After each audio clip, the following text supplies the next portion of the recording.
রাসূলুল্লাহ জান্নাতি পোশাক কে সর্বপ্রথম পাবে, কে পরবে?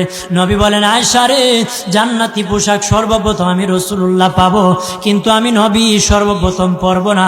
সর্বপ্রথম ইব্রাহিম খলিলুল্লাহকে জান্নাতি পোশাক পরানো হবে। কেন জানুনি?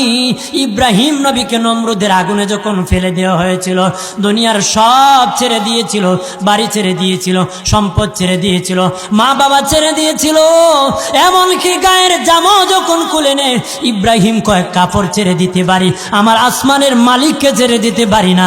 ওই দিন আল্লাহ ইব্রাহিমের সাথে অঙ্গীকার করেছিল, ইব্রাহিম আজকে তোমাকে সকলের সামনে উলঙ্গ করে লজ্জায় ফেলে দিয়েছি ইব্রাহিম, তারপরে তুমি আমাকে ছাড়ো নাই।